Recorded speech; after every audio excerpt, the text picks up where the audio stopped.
राधे राधे दोस्तों, आज के वीडियो में हम कार्तिक मास महात्म्य कथा का 9वां अध्याय सुनेंगे।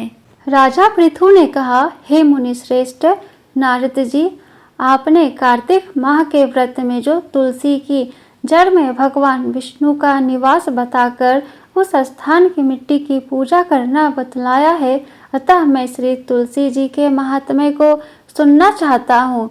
तुलसी जी कहाँ और किस प्रकार उत्पन्न हुई, यह बताने की कृपा करे।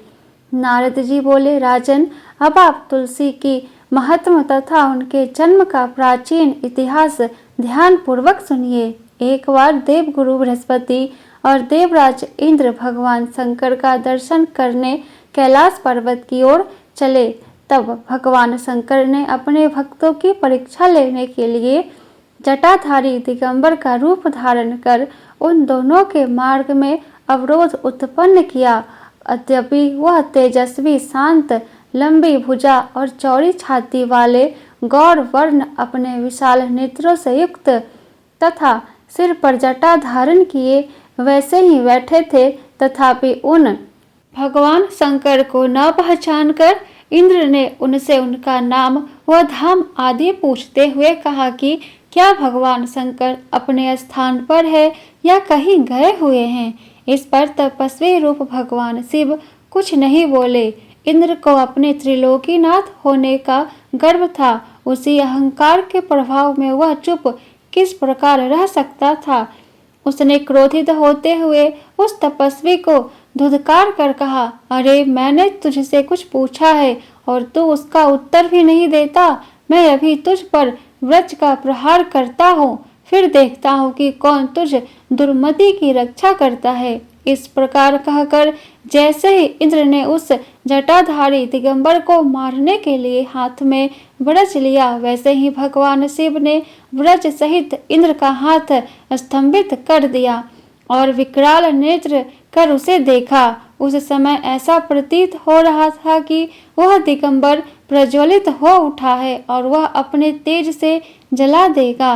भुजाएं स्तंभित होने के कारण इंद्र दुखित होने के साथ साथ अत्यंत कुपित भी हो गया, परंतु उस जटाधारी दिगंबर को प्रज्वलित देखकर बृहस्पति जी ने उन्हें भगवान शंकर जानकर प्रणाम किया और दंडवत होकर उनकी स्तुति करने लगे।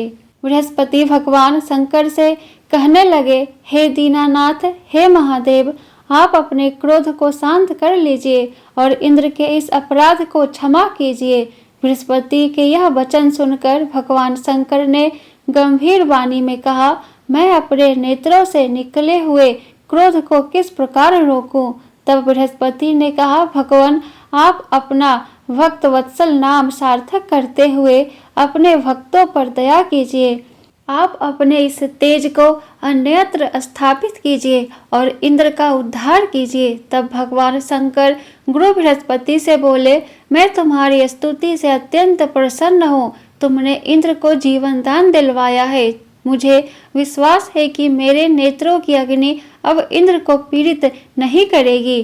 बृहस्पति से इस प्रकार कहकर भगवान शिव ने अपने मस्तक से निकाले हुए अग्निमय तेज को अपने हाथों में ले लिया और फिर उसे क्षीर सागर में डाल दिया। तत्पश्चात भगवान शंकर अंतर ध्यान हो गए। इस प्रकार जिसको जो जानने की कामना थी उसे जानकर इंद्र तथा बृहस्पति अपने अपने स्थान को चले गए। इति कार्तिक मास महात्म्य कथा का 9वां अध्याय संपूर्ण। बोलो विष्णु भगवान की जय। जय श्री हरि लक्ष्मी नारायण की जय। वीडियो पसंद आया हो तो वीडियो को लाइक कर दे और आगे का अध्याय सुनने के लिए चैनल को सब्सक्राइब करके बेल आइकन को ऑन कर ले, जिससे मेरी अगली आने वाली वीडियो की नोटिफिकेशन सबसे पहले आपको मिले। तो फिर मिलती हूँ आपसे नेक्स्ट वीडियो में। जय श्री कृष्णा, राधे राधे।